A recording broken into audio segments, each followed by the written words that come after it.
Hey everybody, this is Barry Mankin here with the Holistic Home Health Podcast.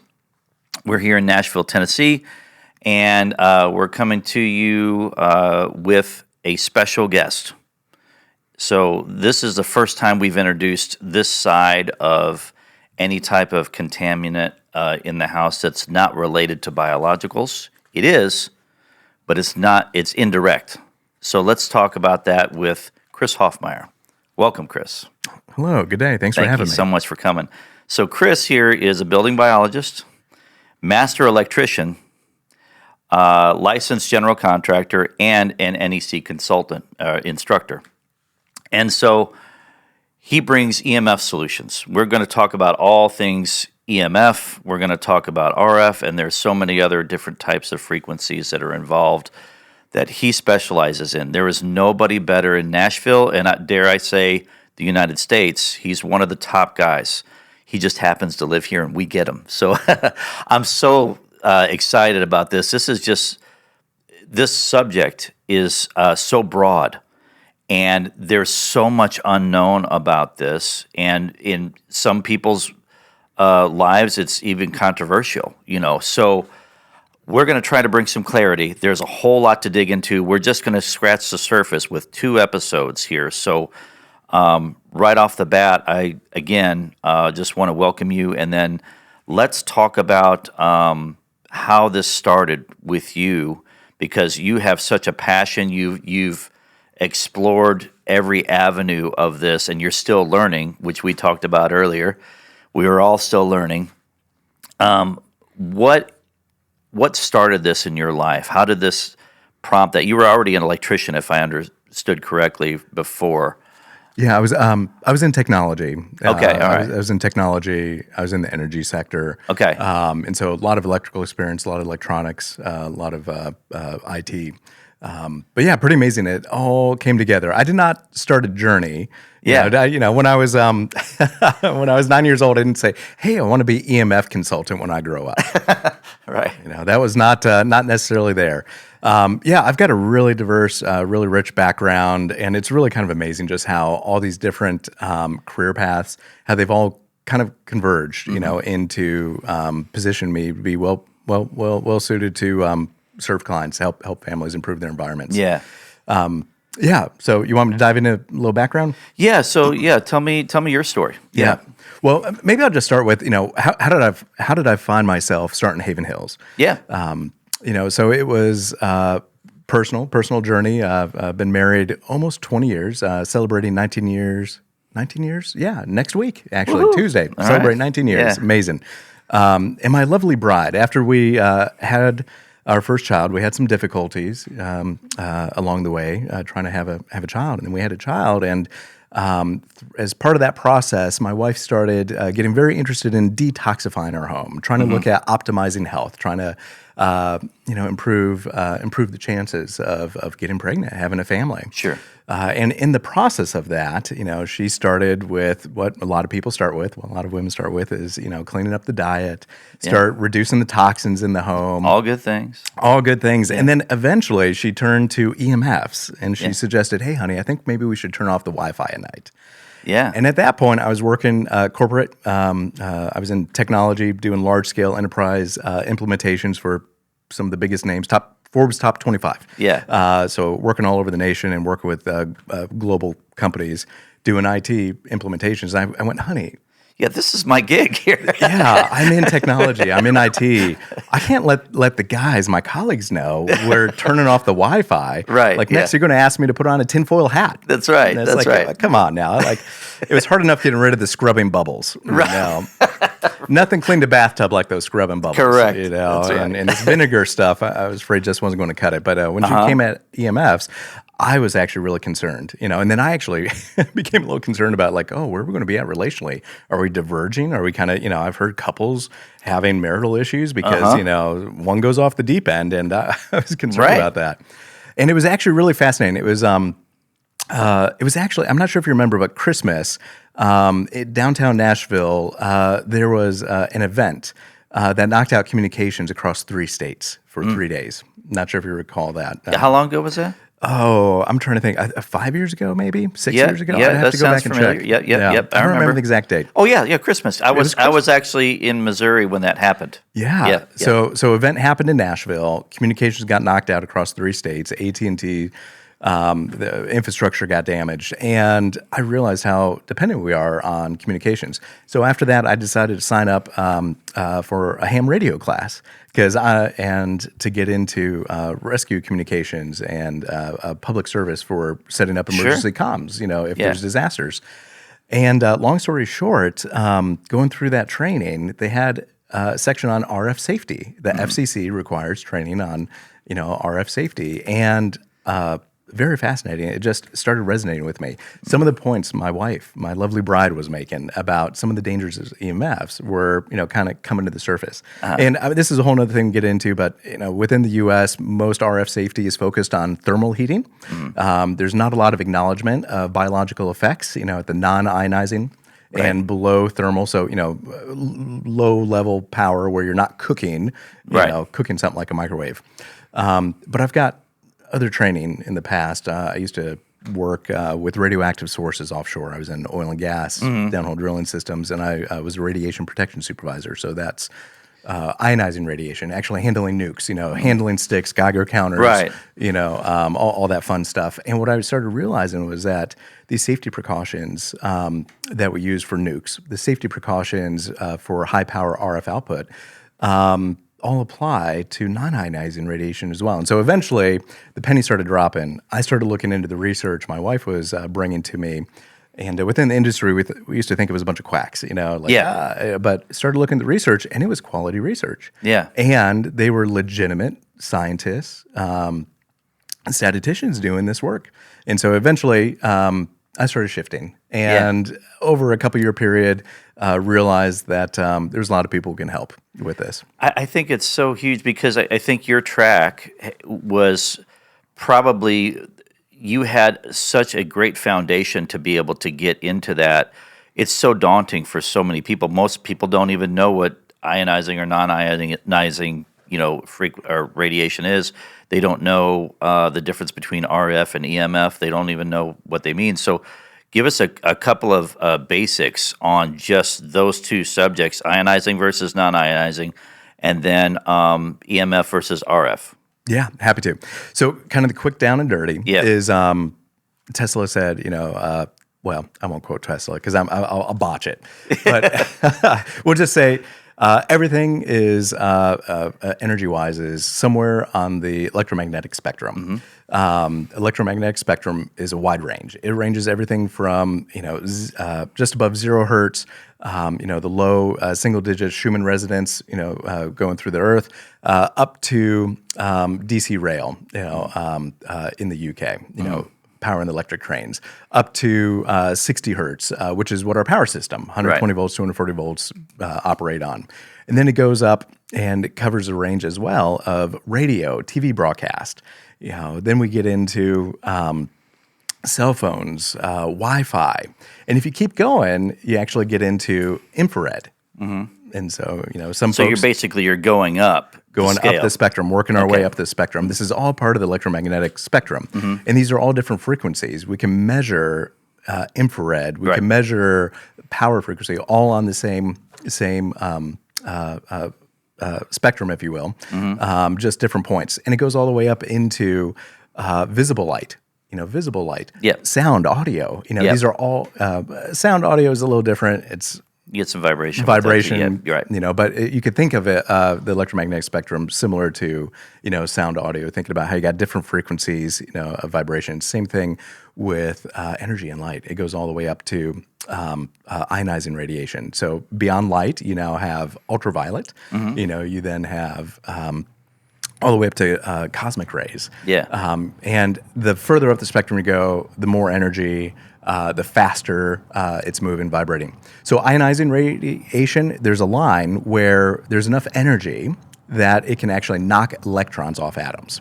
They call it ionizing because when you knock an electron off an atom, you now have an ionized, particle. And that causes a lot of biological damage. Very quick, you see it immediately. and then there's non-ionizing. So that's everything below that point on the spectrum where there's not enough energy to directly knock the electron off. Yeah. The old belief was, EMFs, non-ionized radiation, was not a danger because there wasn't enough energy to actually do cellular damage. And we're now finding, common research is finding that there is damage. It's just a slightly different mechanism. Instead of directly knocking electrons off, there's a complex process that is still leading to single and double-strand DNA damages. Yeah, this is where we get into stress and things of that nature, right? Yeah. That's fascinating to me, too, because in our industry, from a biological standpoint, when we're looking for other biologicals, because what we're looking at in the environment from my side is that we're, from a technology standpoint, if we're going to attack particulates and whatever's on that particulate, as an example, ionizers are a solution for some of that. However, the proximity to us is the big deal. But that's one way that we try to change the viability of whatever's in the air, bind them together, knock them down so that we can remove those, right, through a simple process. So depending on how that's clustered and that sort of thing, it's more effective. Again, but we're a competing biological in that indoor environment. So how, it's not the what, it's the how. Yeah. So often do we utilize something like that and compete because we have this tension in the house between all the other biologicals and us. It's such a fertilizer, if you will, which I think we talked about. That's the way I view it in my limited knowledge of EMFs and how that reacts with the biologicals. It's very much like a fertilizer type of situation, and but of course that's my dumbed down version of it. Yeah. But that's the way I've always viewed it. However, I know there's I think you told me there was 4 types that you focus on. Tell me about those types. Yeah. But what's the general? I know EMF, RF, and what are the other 2?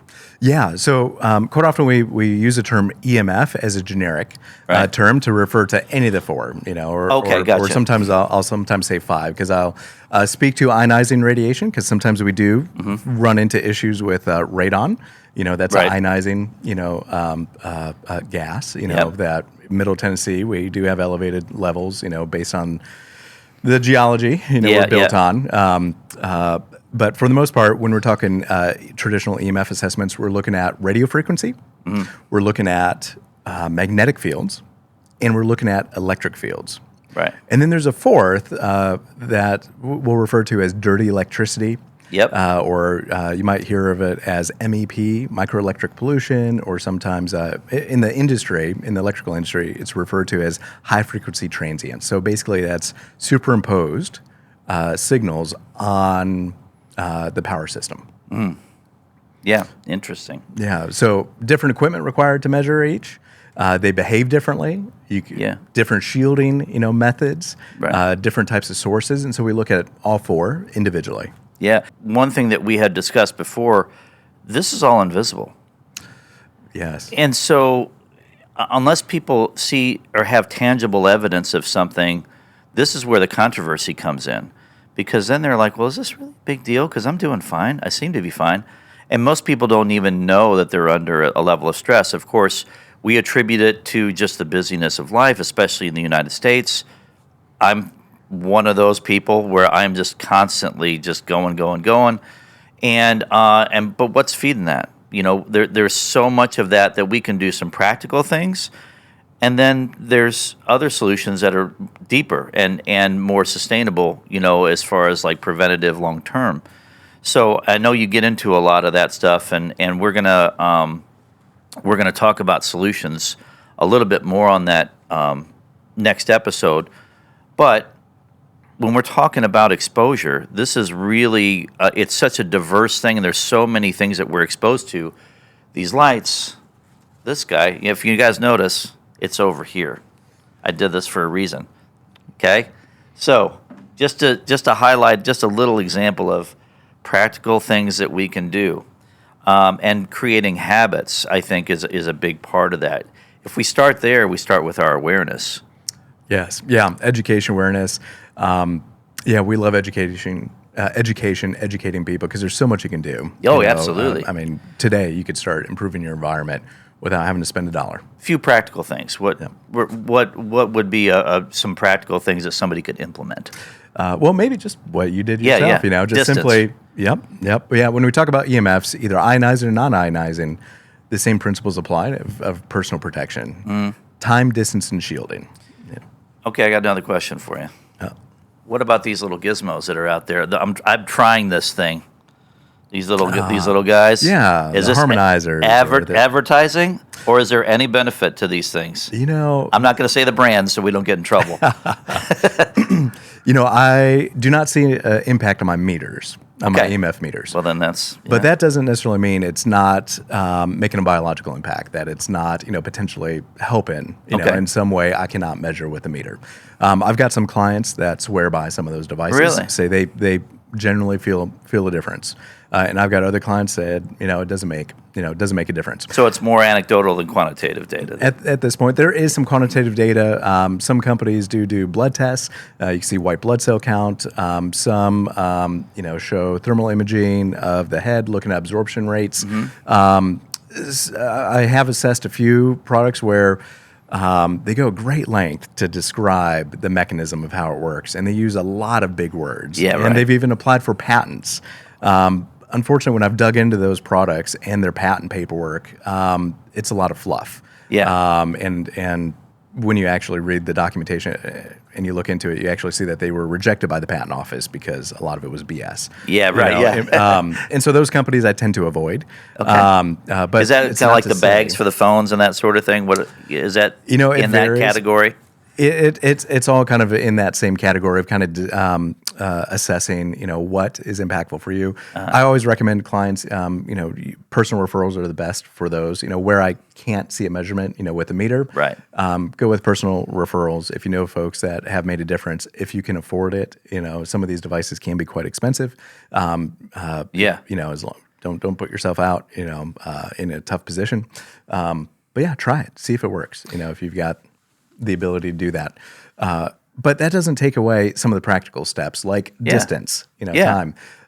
Everyone wants a quick solution. I want a quick solution. Yeah. I would love to be able to have my cake and eat it too. Yeah. Some cases we can help accomplish that, with like hardwiring, Ethernet. You could still have connectivity without the radio frequency, without the Wi-Fi. Yeah. But that's a big one.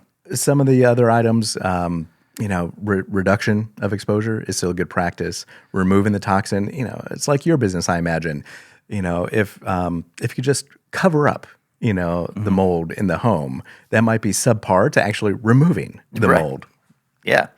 Our preference is to remove the toxin from the environment as opposed to trying to, seal it in place or make it less biologically active. If we can't afford, if it's not an option to completely remove it, then sure, let's look at, other steps. Sure, I love that because that we preach that all the time as it relates to any biological contaminants in the house. We preach removal. I mean, and that's really what remediation is whenever somebody's doing that action. So to have that same concept applied here, the problem is we're so dependent, on these things and the conveniences. I think you had mentioned something too in some of the literature you gave me that one of the big problems that you have to face with this is that none of this is discouraged. It's only encouraged. We are all about conveniences. We're all about technology. I mean, we're in an incredible studio here where there's all kinds of things going on, I'm sure. My eye's starting to twitch a little bit. Well, and I mean that tongue-in-cheek, but the reality is the awareness of those things and then the choices of how we are exposed to certain things is the biggest hurdle, because if we don't choose to just have some awareness and make some steps, it's coming at us full force. It is, and it's been increasing, constantly increasing. Imagine if they said the smoking is good for you. Keep on. Yeah, these are great, man. This is my best flavor. That's been how many years ago, right? Yeah. Same thing. And there's a lot of analogies to EMFs. It's the modern cigarette. Yeah, some people have said, it's a modern cigarette, and very similar to like the tobacco industry. There's a lot of industry pressure. Oh yeah. to keep things rolling, keep things, evolving technologically. There's nothing to see here, no harm, everything's good. Keep, Right. keep buying. Keep buying. Yeah. That's a lot more expensive than cigarettes too. So there's a lot more money floating, especially with those guys. I mean, they've got that perfected to where they've got us hooked for every 2 to 3 years. And then how much more technology is in there. And, speaking of the event that you were talking about earlier here in town, interesting stuff. But it starts with awareness. It starts with personal choice. And similar to smoking, and maybe even, do you use the word mold or biologicals, or what's the proper terminology in your business in this case? In my business, we'll use mold because we can. Okay. Because we're the ones Trained professionals. Yeah, exactly. So in the home inspection industry, they don't want that liability, and they shouldn't, because they don't know what they're dealing with. Yeah. So yeah, I mean, good. we can use whatever it is, Now, sometimes we need to validate that with sampling or something like that. That's the prudent way to do that, but we can say those terms. Okay, excellent. Yeah. So just thinking about the mold industry, or even awareness of the potential biological impact 20, 30 years ago was very different. Oh yeah, absolutely. Very different. And very similar with EMFs, I'd be really interested to see 20, 30 years from now, what is the level of awareness? Just an encouraging word is, don't wait for Uncle Sam. Don't wait for someone else to, push regulation, take care of you. Probably very similar with indoor air quality. If you're concerned about a problem, check it out. You have the ability to take the initiative and care for yourself and care for your family. Yeah. And finding that's, where folks are finding solutions and healing. There's a lot of information out there, and there's a lot of bad information as well. Sure. So find someone trusted that can help guide you through, sift through some of that information. This guy right here. And yeah, I mean, having a professional assessment is huge, whenever you're looking at your house or you're just curious about your house. No different than what we do on the biological end. Obviously, we're stepping into that as well at a small level, and just to bring that awareness, because we want to educate people on it, because it's such a huge subject.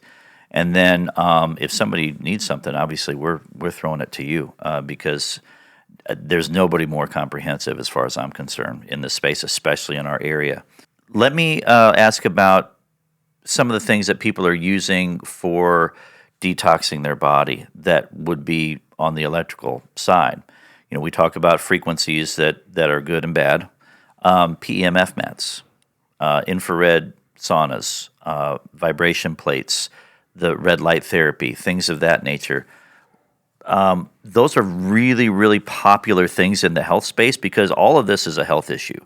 As far as I'm concerned, I just look at this as health, because it's about exposure. We're just dealing with that indoor environment mainly. And whenever we're trying to think, okay, what's my toxic load in my body, we're trying to use all these different modalities.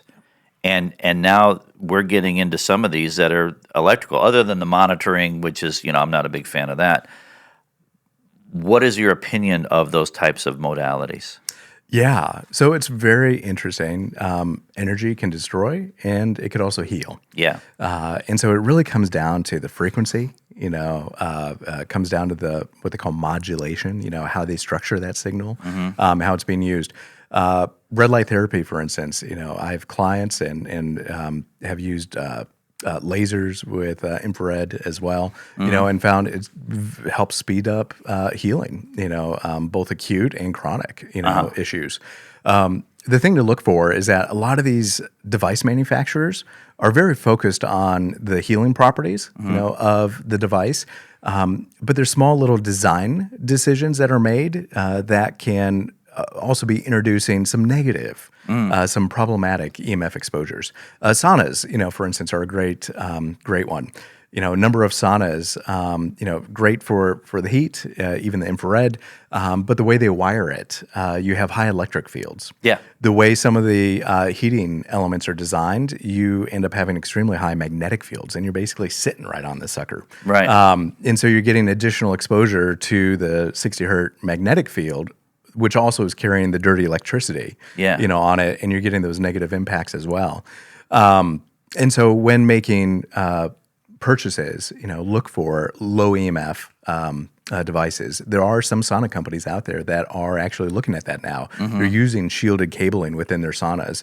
They're designing the ceramic heating elements to minimize the localized magnetic field. And those are the guys you're looking for. Just like, I don't know, if you get into indoor air quality and VOCs, specifically in saunas, you can have a beautiful infrared sauna, and then they use, some sort of stain that has formaldehyde in it. Yeah, right. And then you're sitting in there baking, and the formaldehyde is off-gassing. Releasing because of the heat, yeah. Because of the heat, exactly, yeah. So you got to be educated about what you're purchasing and just ask those questions. And there are companies becoming more aware. That's good stuff. And I'll just throw out there too. And if you do have a sauna you're not sure about, or a device you're not sure about, the body is the most sensitive and accurate meter of all. Oh yeah. Go with what you're feeling. If you feel worse, with the therapy, check with your support, your practitioner. It could be detoxification. Sometimes you feel worse before you start feeling better. But if it continually feels worse, it might be, some excess EMF exposures. You might look at changing out. Yeah. Everybody wants a quick solution. Oh. Everybody just give me Easy, the silver quick, and cheap. bullet. Yeah, exactly. Yeah. But it takes time and intention and education to be able to say, okay, if I'm going to implement something in my life and create something that I'm going to use regularly as part of my health journey or whatever you want to call it, there's just so much data that we just get overwhelmed. But if we slow our life down a little bit, we can make a little bit better decisions in that regard. Yeah, and some of my clients, I've got the privilege of working with some professional athletes, some health gurus, within the space. I personally take care of them and their families, their spaces, and those that are chronically ill as well, that are hypersensitive to EMFs. And across the board, what I found is the quality is more important than quantity. When you're looking at your support regime, right? Better to do less but well, than trying to just a little bit of all these different modalities and treatments. Yeah. So slowing down, being present, and taking it one step at a time. Absolutely. Give me the electromagnetic stress, the nervous and respiratory system pain points, what this does to the body as far as when you're exposed to some negative radiation, what that can do, and then how does that present itself in somebody's daily life? Yeah, so it's really fascinating, actually. A lot of the symptoms of EMF exposure, excess EMF exposure, can be very, very similar to mold exposures. The brain fog, for instance, lethargy, just becoming lethargic. Difficulty sleeping. Disrupted sleep is probably one of the main ones, disrupted sleep. Oh, yeah. Even in kids, hyperactive minds, ADD, ADHD, can actually be a symptom of EMF exposures, excess EMF exposures. Especially all those devices. I mean, they're always on something. Always on. And, the schools nowadays as well. Oh, gosh. Every classroom has a Wi-Fi access point, and then you've got 25 tablets, laptops, all on wireless going at the same time. And some of these schools, could have wiring errors, elevated magnetic fields, commercial transformers supplying power, localized magnetic fields impacting part or entire classrooms or wings. Yeah. There's some interesting case studies. Don't know if we'll get into it, but there's some interesting case studies of schools that had elevated risks of cancer, had increased illness, found that they had mold, and even after cleaning up the mold, found symptoms didn't necessarily improve. That was the Melrose Mindoro school? They had tried to mitigate. So a guy like me comes in and maybe does some evaluation and testing. We're just looking for biologicals, et cetera. We're not even thinking about that stuff normally, right? But that's the fertilizer too. So that fertilizer is for that. Maybe we remove some of those contaminants or get involved with a remediator, and maybe we clean things up, but we still have the nervous system going on. We still have these other issues with stress. Yeah. Or the body's holding on. Holding on. Yeah, not quite feeling safe enough to Yeah. to let go. Yeah, and so that manifests multiple different symptoms. Yeah. Yeah. So specifically with Melrose, it was a designated sick building. Just from looking at the symptoms and the increase rates of medical issues. Yeah. Two remediations. They did find mold. They went through commercial remediations, twice, and they still found both teachers, and kids experiencing chronic fatigue, headaches, respiratory illness. The administrators weren't sure what to do. They had, some of the best folks already come through, clean up the school twice, for biologicals, and that wasn't fixing it. And along the way, they ended up having a professional power quality engineer look. Right. And they actually found what we call DE, dirty electricity, high frequency transient. So this is, how to say it? It's basically, it's static. It's noise on the electrical system that comes out in the electric field and the magnetic field. A lot of these larger buildings, it's not uncommon to have wiring errors. And so you actually end up with large magnetic fields. And that magnetic field, is cutting through cement, cutting through blocks, going through the doors. It's impacting, significantly can be impacting the space. And this dirty electricity rides on those fields. And just increases the biological impact significantly. And what they ended up finding was they found this DE, throughout the school. And they were able to, Dave Stetzer is the gentleman's name, they were able to filter that power. And they saw drastic improvement in health, behavioral improvement with the students, inhaler use. There was, I'm trying to recall how many, I think there was 37 students who routinely needed to use medical inhalers during exercise, because of asthma response. Mm-hmm. And after they addressed the dirty electricity, it dropped to 3. Wow. Amazing. Wow. Amazing reduction. This is where we get into, I was just at the CIRS conference in Florida probably almost a month ago now. And I believe, just in hanging out with you a little bit and doing a little bit of research, we get into this phase so often with my sensitized clients or my immune-compromised clients, CIRS patients, et cetera, mast cell activation syndrome, whatever they've been diagnosed with, that our goal is always, okay, you need a better bubble. We get into fine particle cleaning. We get into all these things, and may very well be needed.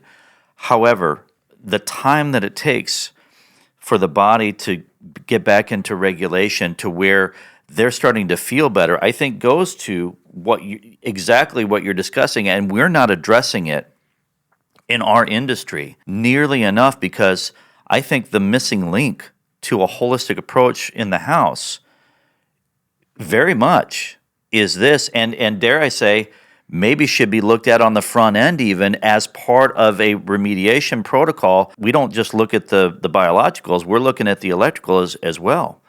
And that should be more of a focus, especially for our people that are dealing with such a pain point that they can't function, or there's marital issues or whatever because of them feeling so overwhelmed and their body so overwhelmed. That dysregulation is what they call that, I believe is electrical. That's just what I see. Yeah, very well could be. And it's interesting. A lot of the more sensitive clients I work with, sometimes I'll come in and we'll clean up the electrical environment, but there's still biologicals that they haven't addressed. Yeah. The two play hand in hand. I can't recall who published it. There was a study where I think it was somewhere in functional medicine documentation, but some 60% of folks seem to have cross sensitivities. So if you find yourself reacting to mold, good chance, according to these numbers, 60%, that you might also be sensitive to EMFs as well. Yeah. And sensitivity can vary, and environments can vary. This is probably an important point, is that not every home is the same. Just like with indoor air quality. Yeah. Not every home is the same when you go in to check, indoor air quality. What I found doing, a bunch of assessments all over the country is between 50 to 60% of homes I assess have wiring errors in the home, which, okay, wiring error, maybe that's a problem, maybe it's not, right? But from an EMF perspective, these wire and airs create elevated magnetic fields. You can have, extremely high magnetic fields. Put it in context. Most people, when they're buying a house, they typically, at least one person, in the marriage might say, hey, I don't want to buy the house under the high tension power lines. You've got the 5,000, volt power lines, going through the backyard, cutting right through the neighborhood. They're great for growing tomatoes underneath if you want to do that. Yeah. Never mind, you have to be out there pruning and weeding, yourself.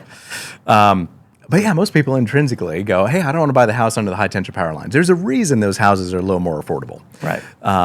But they unknowingly end up buying a house with wire and airs in it. Yeah.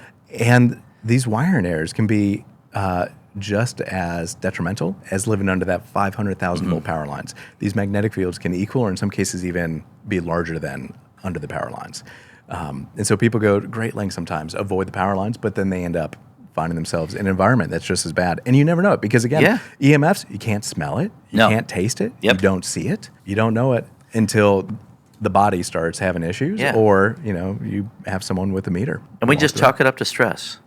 Yep. You just need to meditate a little more, Barry. That's all. Right. Yeah. I mean, meditation's great. Sit in the EMFs a little bit longer. I would agree. It's so often that on our home inspection business side, how often do we look for that in the electrical panel, where we're looking for burn marks, where we're feeling for heat? And if things are not going to ground, usually it's just tightening those neutrals up a little bit, right? Now, we don't do that as home inspectors, but whenever that hat is on, we're looking for heat, or we'll take an infrared camera and look for that heat. And if we see that there's frequencies that are not going back to home where it wants to go, then it would contribute to that dirty power.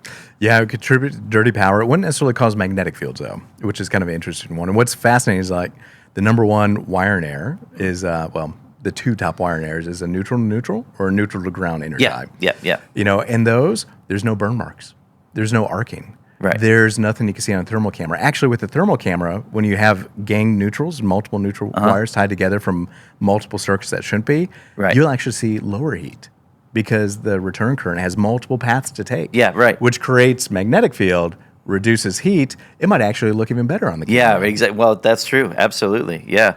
We look for that all the time. We don't know why. Yeah.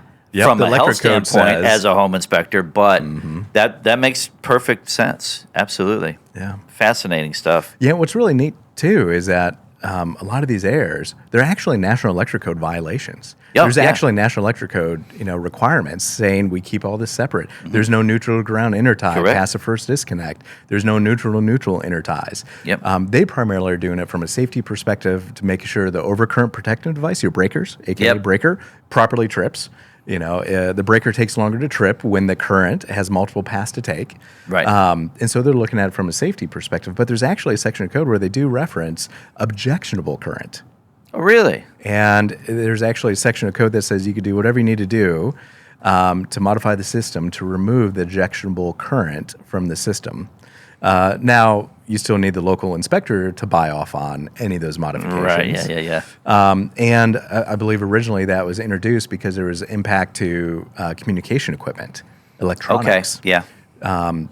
It caused, large magnetic fields, unwieldly EMFs can impact, electronic devices. But if it's impacting electronic devices, it's also impacting you. Yeah. Yeah, all they want is this, and it's messing with my Wi-Fi. It's messing with these other things. I can't function. I gotta work. Yeah. I gotta have conveniences. They don't think about those other things. That's a great point. We've talked about so many different issues as it relates to the biological tie. Tell me more about the fertilizer concept that I like to use again with my layman's terminology. As it relates to the mold, bacterial, etc., we reference growing tomatoes on the outside. There's this old adage that if you just take, if you want to build a garden, build it under some power lines and have some pantyhose to tie it to get that static electricity and really supercharge those guys. So, I mean, I think it's similarly the concept. It's like a fertilizer, but the biologicals that are in your home and the mold that may be in your body, the bacterial that you're fighting in your body, now it's getting charged just as much as you are. So, so what's that doing to those biologicals?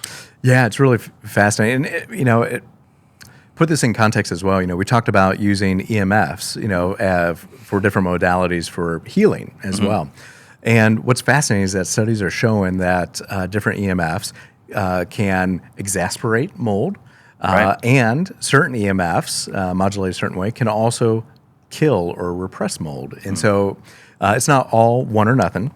What is fascinating when we talk about exasperation, when we talk about kind of cranking the mold up, one study did show that 900 megahertz, so that's the frequency of like the old DEC cordless phones. Everyone used to have the cordless phones. Right. That's the frequency of low band, like 4G cell phones. Yeah. A lot of consumer devices kind of operate in that frequency.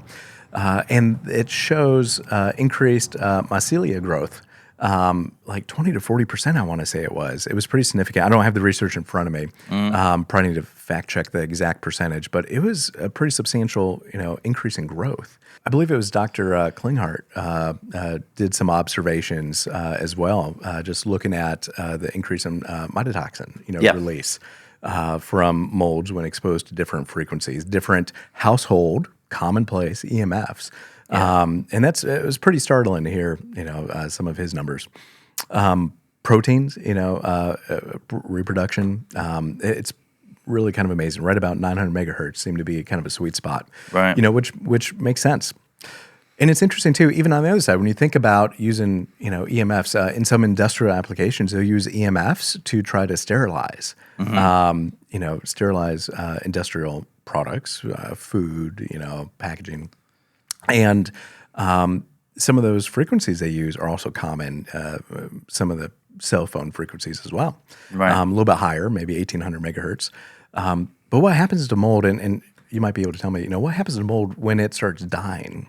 Does it just go quietly? No, it releases. There's so much. I mean, that's where you get into, mycotoxin, depending on the volatility of that, whatever defense mechanisms it has, and when that wall can break, right? If it's disturbed physically, you can break and release mycotoxins. If it's growing at a certain rate, it's releasing mycotoxins. If it's combating something, it's a defense mechanism. So, and then bacterial on the other side with endotoxins. So it's very similar. So it doesn't go quietly. And then even dormant molds, especially certain types, will still carry the effects of those same toxins with them. And so they're never dormant. The toxins are still associated with them. Yeah. So you can still be affected by the chemical of that biological, even if the biological is dormant. And so, we just think about this home environment with all these smart devices operating, the refrigerator communicating with the electric meter outside, the thermostats, your cell phones, the Wi-Fi, all, it's a whole symphony of different frequencies. And some of those frequencies, the mold is being encouraged to grow. Other frequencies, it's, getting killed off. And just what is that doing to the mold, the indoor environment? Absolutely. And then, the VOC release, all of that. To me, this is just such a fascinating subject.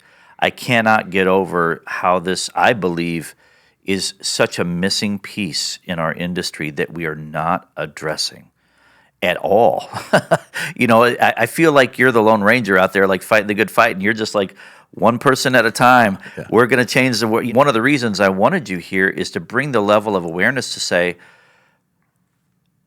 we need to understand that for the people that are suffering with these sensitivities, this very well could be the missing piece that's keeping them from releasing and detoxing appropriately and not being re-influenced by all of this. So other than that, it's the people that live in the middle that maybe their toxic burden or their toxic load isn't to where they can't function, but they're functioning. The quality of life is so in the toilet because they're dealing with all these stressors. And I would say whatever that percentage is, it's always present. Yeah. It's always present.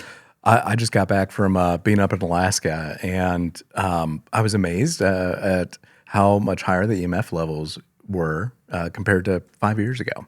Oh, really? Yeah. I mean, you can still get out, a good ways, and eventually get the meters to read, next to nothing.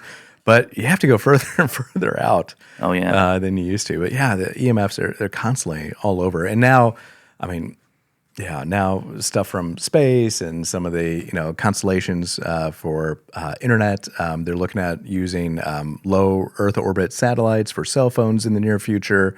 It's the EMFs aren't going away.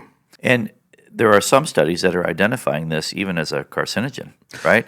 Which Yes. leads to, cancers and that sort of thing because, again, you have all these free radicals in there. We're throwing fertilizer on there. We're making sure that it is thriving in the body. We give it a host, right? And we're not expelling it. Everything is electrically charged. So we're giving it an environment to thrive in. Yeah, and it's been amazing. It's been a bit of a journey. There's been studies, extensive studies as early as the 70s. Looking at the cancer risk associated with EMF exposures. Yeah. A lot of work done around magnetic fields, power line workers, power plant workers, industrial workers that are in large environments, magnetic field environments. Ed Leeper, and Nancy. I forgot Nancy's last name right this moment, but they did some studies. They started looking at residences, started looking at homes and families. Right. And they started finding that sometimes fairly low magnetic field levels. I mean, a hundredth, a thousandth of what the industrial guys are being exposed to still had increased rates of childhood leukemia. Yeah. They found 3 milligauss as much as quadrupled the chance of childhood leukemia, which was nuts. And 3 milligauss is very common. Yeah. Unfortunately, a lot of properties I measure that have wiring errors, that have issues, or have power lines, sometimes running, through the front yard, backyard, will have fields, sometimes that high. It's been very fascinating because as early as the 70s, this research, is coming out. And just a few years ago, the WHO, the World Health Organization, actually finally looked at having a committee reviewing the research, and they placed AC magnetic fields. So that's like from our power line, power grid system, what's running through our house. They placed it as a class 2B, a possible carcinogen. Yeah. And that's in the same category as gasoline, as lead. Which is really fascinating. And here in the U.S., we're a little bit slower, or maybe there's a little more opposition. There's always opposition. Anything that stops the money train, there's going to be opposition. And there's lots of hands that are feeding off of that train. Lots of hands. Here in the U.S. back in 1990, there was a committee reviewing the research on AC magnetic fields. And they actually said they wanted to classify it as a 2A, not possible, but a probable carcinogen. Right. And they actually had a draft report, sent it in for review, and all sorts of fun stuff started happening. Essentially, the White House pushed back, industry pushed back really hard, and eventually only a technical draft was ever published. It was watered down to a possible carcinogen, and then it actually never made it out to formal publishing. It was a 1990 EPA study. So many things that are coming, even DNA damage, right? Which I think has been referenced here. Studies in reproductive health going down. I'm sure that goes to low T for a lot of guys. And all of these things that we have to be aware of can be overwhelming. It can be. Yeah, it can be overwhelming. And that's where, do want there to be a word of encouragement, that the body's amazing, what it can handle, the abuse. I mean, when I was younger, right. Sports, food, rock and roll, Right. The abuse that the body can recover from. It could be overwhelming, but I just want to encourage folks, start with the small things, start with a few small actions, start with some awareness, so often, it's inconvenient, to hear and learn about some of this, but there are things we can do to improve. And any improvement you can make with your environment, from indoor air quality, EMFs, that you could do improvement you can make with the internal environment. Yep. Cleaning up diet, food, detoxification, meditating, walks on the beach and salt water. I mean, these things actually do make a difference. Breathing, just grounding. Mm-hmm. Yeah. Tell us about the benefits of that. Just a general, just because that's such a simple thing that somebody can do. Yeah. Go outside, grounding. And actually there's, on the EMF spectrum, we mentioned visible light is on the EMF spectrum. And there's actually something to getting outside in the morning, catching the first sun. Without glasses, without coated lenses, without sunglasses, but catching the first rays of the sun, barefoot in the grass. Yeah. If you live near water, feet in the water, even better. But it actually helps literally ground the body, helps I would say ion balance, it could recharge you, think of your body. We're a battery. It's a battery. That's right. That's exactly right. Water, salt, electrolytes. I mean, you're a battery. Yeah. Yep. So just simply going outside, putting your feet on the earth, catching the morning sun, really beneficial. Word of caution though, just like everything, this can be complex stuff. Be aware, grounding sheets, grounding mats, great concept, not the same as going outside. No, not at all. Not the same as going outside. And a big piece is sometimes your electrical ground within your home that you're plugging your grounding mat into, that you're plugging your sheets into, sometimes it might be what we call dirty. There might be high frequency transients. There might be current on it. And especially with sheets inside of a bedroom, it gets a little more technical, but essentially you want to address the electric fields in your bedroom before you look at using a grounding sheet. Otherwise, what ends up happening, that grounding sheet works like a big antenna. Yep. All the electric fields come from the wiring in the walls, the floor, the ceiling comes through that grounding sheet. Yep. Now you're just receiving instead of... Cuts right through you. You actually get microcurrents. My gosh. Yeah. So some people feel quite a bit worse using grounding sheets. Oh my gosh. And the grounding sheet's not necessarily the problem. It's the electric field and potentially the DE that's coupling with it. It's not the what, it's the how. Yep. And marketing wants to sell us a bunch of things, So again, we just want a quick, easy fix. It's not that easy, folks. Yep. It takes a lot of intention and awareness and education, all of these things. When you're going to make an investment, when you're going to be intentional, think very well that you might be, hey, this is supposed to help me feel better. You got to slow down. You got to do the practical first and build habits. When you build habits, be intentional about what you're doing. With all this doom and gloom, there's hope. There is hope. So, so we will talk about solutions here in our next segment, and we'll talk about some best practices that we can do that are practical on the front end. Some of these habits that we can just create on your own.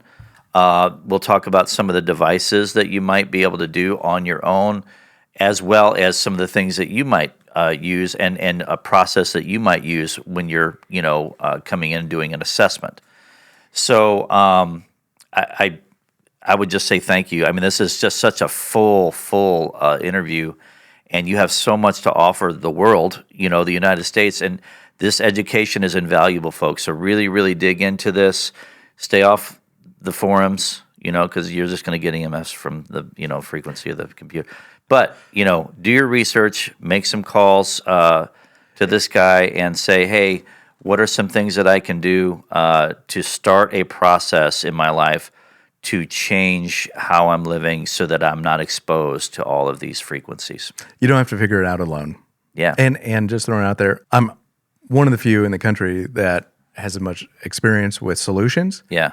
There's quite a few other professionals out there that can do assessments and just help bring clarity of what does your environment look like. Because not everyone has a terrible environment. Just like when you do. There's levels of this stuff, guys. But thank you so much. Absolutely. Stay aware, okay? Be safe out there. Thanks so much for watching. See you next week.